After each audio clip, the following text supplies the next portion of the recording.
Assalamualaikum warahmatullahi wabarakatuh.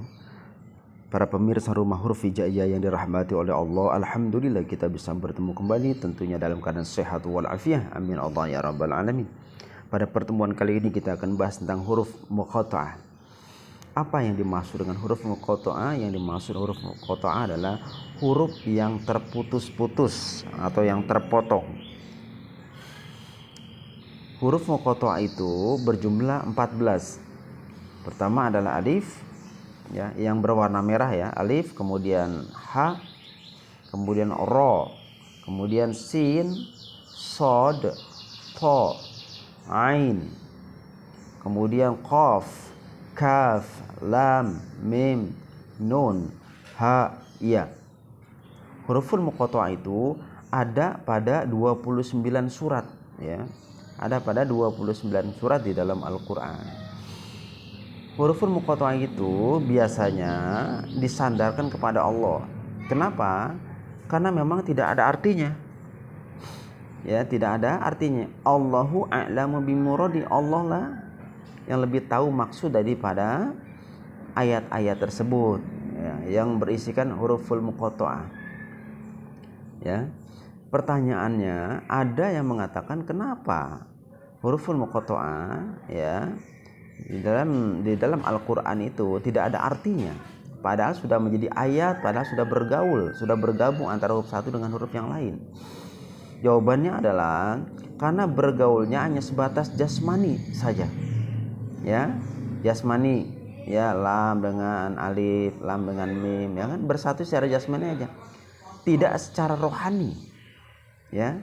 Buktinya apa? Buktinya penyebutannya adalah penyebutan seperti huruf pada saat sendiri, seperti alif, lam, mim, yasin. Penyebutan itu sama dengan pada saat huruf itu sendirian. Padahal sudah bergaul, ya, padahal sudah menjadi sebuah ayat, ya. Ini ada simbol bahwa pergaulan itu tidak hanya dekat secara jasmani, tapi juga harus menyatu secara rohani, jasmani rohani. Seperti kita bergaul dengan Allah, itu di dalam sholat umpama pasti ada gabungan antara jasmani dan rohani saat bergaul dengan Allah. Kalau jasmani saja tidak ada rohani, maka tidak akan sah sholat kita. Atau rohani saja jasmani tidak ada, maka tidak akan sah. Maka sholat menjadi sah apabila saat bergaul dengan Allah, jasmani kita dan rohani kita menyatu. Sama dengan bergaul dengan manusia. Bergaul dengan manusia bukan hanya jasmani saja, rohani tidak. Ya, ini bergaul, makan bareng, minum bareng secara jasmani, tetapi rohaninya musuh, ya kan? Ini pergaulan tidak sehat. Ini kan jatuhnya munafik. Akhirnya pergaulan tidak ada manfaatnya. Ya, tidak ada manfaatnya. Bagusnya pergaulan itu adalah jasmani rohani menyatu.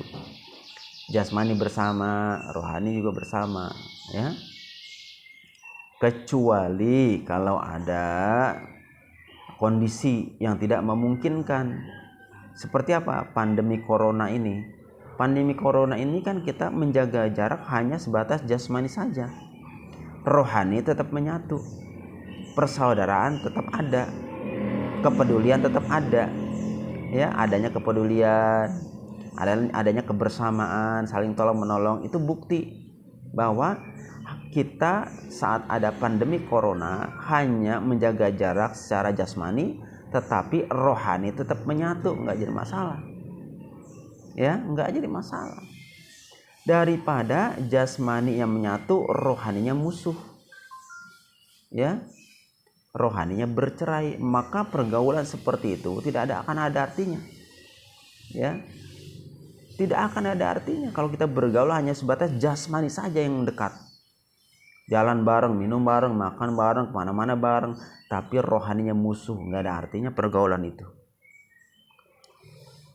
Para pemirsa Rumah Huruf Hijaiyah yang dirahmati oleh Allah Subhanahu wa taala, oleh karena itu maka jadikanlah pergaulan kita kepada Allah itu ya sebagai cara bagaimana kita bergaul dengan sesama manusia. Saat kita bergaul dengan Allah itu, jasmani rohani kita satukan saat bergaul dengan Allah. Kemudian ucapan kita, perbuatan kita atur sebaik-baiknya. Dan itu harus kita terapkan juga pada saat kita bergaul dengan manusia. Jasmani kita harus bersatu dengan rohani saat bergaul dengan manusia. Kemudian ucapan kita, perbuatan kita harus diatur sebaik-baiknya agar pergaulan kita dengan manusia memiliki arti dan manfaat. Jamaah Rumah Huruf Hijaiyah yang dirahmati oleh Allah, ini sajalah yang dapat saya sampaikan. Mudah-mudahan bermanfaat. Assalamualaikum warahmatullahi wabarakatuh.